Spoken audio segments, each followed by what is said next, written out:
Blackberry agavam. La mûre est l'une des plus anciennes cultures sur Terre. À partir de plantes sauvages, elle a longtemps été recyclée en plante de jardin. L'une des premières sur les sites des résidents d'été domestiques est apparue la mûre agavam, dont la patrie d'origine est considérée comme l'Amérique du Nord. Par conséquent, la culture a une résistance élevée au gel, ce qui attire les jardiniers de Saint-Pétersbourg et d'autres régions froides. Description de la variété. Cette variété n'est pas seulement résistante aux conditions difficiles. Agavam est un véritable combattant pour la survie. Il suffit de planter au moins un buisson sur le site, et après quelques années, la baie remplira le territoire. Variété résistante au gel agavam. Les jardiniers sont attirés non seulement par cette caractéristique, il convient donc de prêter attention à la description de la variété de mûre agavam. Un buisson puissant appartient au cou manique érigé et atteint une hauteur de 1,8 à 3 mètres. Comme déjà mentionné, agavam pousse bien, donnant un grand nombre de descendants latéraux par an. La plante ne lésine pas sur les pousses, tandis que sur le buisson, il y a des tiges épaisses avec des sommets légèrement tombants. Elle pousse droite et mince, qui rampent pratiquement près du sol. L'âge des branches peut être déterminé par leur couleur. Les jeunes pousses sont encore vertes, les annuelles mûres sont déjà peintes dans une teinte rouge-violet. Deuxième année, forme pentaédrique rouge-brun. Ont déjà acquis de grandes épines courbes. Les épines sont visibles sur les nervures des feuilles de forme complexe. Une caractéristique distinctive de cette variété peut être appelée la méthode de formation du feuillage. Toutes les plaques sont formées en un seul point. Une autre caractéristique distinctive de la plante est sa réticence à perdre le feuillage, de sorte que les jardiniers doivent l'enlever eux-mêmes avant de se préparer pour l'hiver. La variété agavam se distingue par ses fleurs apparaissant sur les pousses de la deuxième année. Elles sont grandes, blanches et rassemblées en inflorescences racémeuses. Les baies collent abondamment autour des pousses, en brosse, chacune contenant jusqu'à 20 fruits. Ils sont de forme conique et ont un éclat noir. La taille des baies est moyenne, poids jusqu'à 4 grammes, mais plutôt sucré, au goût vraiment de mûre. Mûrier intéressant. Pendant la floraison et la fructification, la plante est belle et peut devenir une décoration design pour n'importe quelle parcelle de jardin. Caractéristiques. Outre les caractéristiques remarquables de la variété décrite, la plante présente encore de nombreux avantages. Malgré la période de maturation moyenne, il fleurit en mai et la récolte commence en août. Agavam, avec une bonne technologie agricole, est capable de donner une grande récolte, de 5 à 15 kg par buisson. La plante est résistante à l'hiver, tolère calmement les températures froides jusqu'à -30 degrés sans abri. Les agaves sont également tolérants aux sécheresses, sauf qu'avec une absence prolongée d'arrosage. Les fruits sont légèrement plus petits. Pas peur de la plante et de l'engorgement, il peut donc être planté dans les basses terres et sur les sols des plaines inondables, donne de bons rendements à la mûre même dans des conditions de grande ombre, tandis que le goût est presque inchangé, et il est également important que l'agavam résiste à des maladies aussi graves que l'anthracnose, le cancer de la tige et la rouille. Branche de mûre agave. Chaque caractéristique donnée est déjà une raison de commencer cette variété pour les résidents d'été qui visitent rarement leur site. Remarque, parmi les inconvénients figure la présence d'épines acérées, une mauvaise qualité de conservation et une mauvaise transportabilité.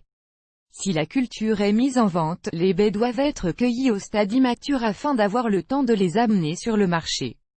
Caractéristiques de la plantation et de la croissance. Comme il est déjà devenu clair à partir des caractéristiques ci-dessus de la variété, la reproduction de la plante à baies ne sera pas difficile. Mais même si la culture est sans prétention dans son essence, cela ne signifie pas qu'il ne faut pas adhérer aux règles de la technologie agricole. C'est la seule façon d'obtenir des rendements plus élevés. Sélection du site. Le sol le plus approprié pour la plantation est un limon sable léger avec un pH neutre. Si le site a un sol acidifié, un cholage préalable est nécessaire. Même si l'agave est une plante tolérante à l'ombre, il est préférable de la planter dans une prairie ensoleillée. Cela garantira une plus grande fertilité et saturera les baies en sucre. Remarque, ceci est particulièrement important dans les régions du Nord, où l'été est plus court. À l'ombre, les fruits des pousses annuelles n'ont tout simplement pas le temps de mûrir dans ce cas. Préparation du chantier. Après avoir décidé de la meilleure façon de planter des agaves, il commence à creuser des tranchées ou des trous, en les plaçant selon ce principe. Si la plantation avec un seul buisson est prévue, un carré de 2 mètres de côté est attribué.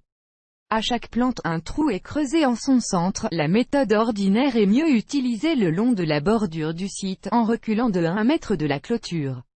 Lors de l'approfondissement et de l'expansion d'une fosse ou d'une tranchée, il convient de garder à l'esprit que les plants de cette variété ont un système racinaire très développé. Les plantes fraîchement plantées doivent se sentir à l'aise dans le sol. Par conséquent, la profondeur doit être d'au moins 0,6 m et la largeur d'environ 1 m. Aide agavame. Après avoir préparé les endroits pour planter les germes, les engrais nécessaires sont appliqués, d'abord une couche de molène, puis de l'humus, 150 g de phosphate et 50 g engrais potassique pour chaque buisson. D'en haut, tout cela est recouvert d'humus sur la base du fait que l'oreiller nutritionnel remplira la moitié du volume de la fosse. Arrosez abondamment et laissez reposer 2 à 3 semaines, après quoi vous pouvez commencer à planter. Plantation. Le meilleur moment pour planter des agaves est le début du printemps. Les plantes auront toute une saison pour bien s'enraciner. Si une méthode de plantation ordinaire est choisie, les plants dans la tranchée sont situés à une distance de 1 mètre les uns des autres. Cela fournira une bonne couverture à l'avenir. Important, pour que les bourgeons, à partir desquels les pousses de remplacement se développent, ne se dessèchent pas en été et ne gèlent pas. En hiver, les agriculteurs expérimentés recommandent d'enterrer le collet dans le sol de 2 à 3 cm lors de la plantation. Lorsque la plantation des plants est terminée, ils sont coupés, laissant environ 25 cm au-dessus de la surface, puis les buissons sont abondamment arrosés et paillés autour du cercle du tronc. Dans ce cas, agave préfère la litière de conifères entrecoupée d'écorce jarretière. Étant donné que les branches de la variété poussent longues et que de nombreuses baies se forment sur elles, vous ne pouvez pas vous passer de l'installation d'un tri, sinon les pousses tomberont et les fruits commenceront à pourrir. Équipez le support à l'avance, même à partir du moment où les plants sont plantés. Si la plantation a été effectuée par une méthode de tranchée, les piliers, bois solide ou armature, sont enfoncés des 2 extrémités de la rangée d'au moins 2 mètres de haut. Le fil s'étirera progressivement au fur et à mesure que le buisson grandit. Au total, 3 porte-jartelles sont formées à une hauteur de 0,4 m, 1,2 m, 1,7 m. Le support est formé de la même manière autour des plantes sur pied séparément. Chaque branche est attachée séparément, en forme d'éventail, à une distance de 25 cm l'une de l'autre.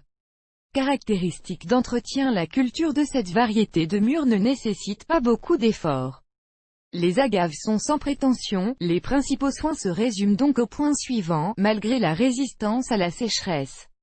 Lors d'un été chaud, il est recommandé d'arroser la plante chaque semaine, en apportant 2 à 3 seaux d'eau sous la racine. Les racines de mûres doivent fournir un accès à l'oxygène, le relâchement et le contrôle des mauvaises herbes sont donc une procédure régulière.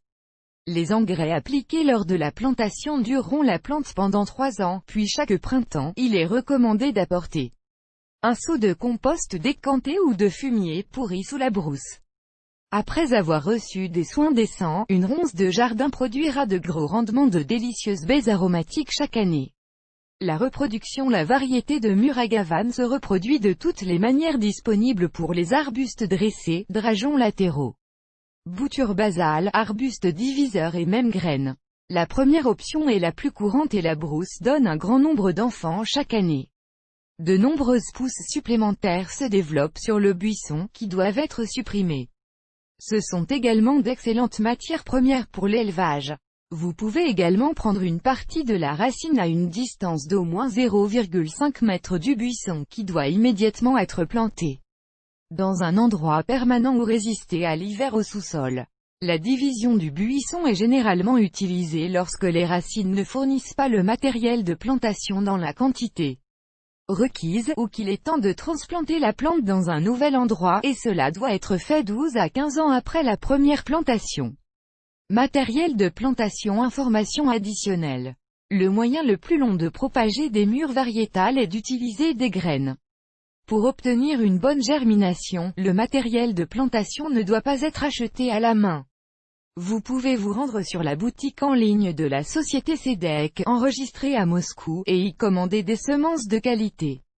L'entretien des cultures signifie une taille régulière. Leur objectif est de rendre la plante plus forte, plus saine et plus fertile.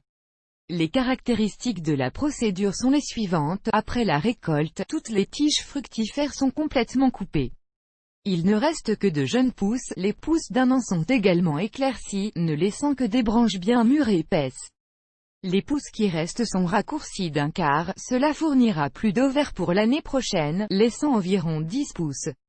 Avant l'hiver, elles sont examinées au printemps afin d'éliminer les gelées et les faibles, pour une fructification normale, 6 à 8 branches de l'année dernière suffiront. En été, la taille est effectuée sur les jeunes pousses, en les raccourcissant de 10 cm. De telles procédures sont obligatoires, elles ne permettront pas à la mûre de s'épaissir et de renaître d'une culture de jardin en une plante sauvage. Maladies et ravageurs. La variété est assez résistante aux maladies infectieuses, mais une nutrition mal choisie peut entraîner divers problèmes. Tant le manque d'éléments minéraux que leur excès se reflète négativement sur la plante. Cela doit être pris en compte lors de l'alimentation. Le principal fléau des mûres sont les larves du coléoptère de mai et de l'ours, ils préfèrent se régaler des racines de la plante. Pour éviter cela, il est recommandé de planter des soucis et des soucis près des buissons. Leur parfum essentiel éloignera les parasites. Se préparer pour l'hiver. Les cultures horticoles résistantes au gel dans les régions du sud supportent calmement les hivers sans abri. Par temps froid jusqu'à -25 degrés, seule une couverture de neige suffira. Si un hiver rigoureux est prévu, un abri en bois doit être préparé, construit sous la forme d'une hutte au-dessus des buissons et recouvert d'une pellicule plastique. Option abri Blackberry. Pour l'hiver, les tiges elles-mêmes, qui restent pour l'hiver, sont liées en un paquet et pliées au sol. Ils doivent être attachés à la rangée inférieure de fil sur le treillis. Dans ce cas, n'oubliez pas de retirer toutes les feuilles restantes des branches. Si tout est fait correctement, l'année prochaine, le résident d'été recevra une grande récolte.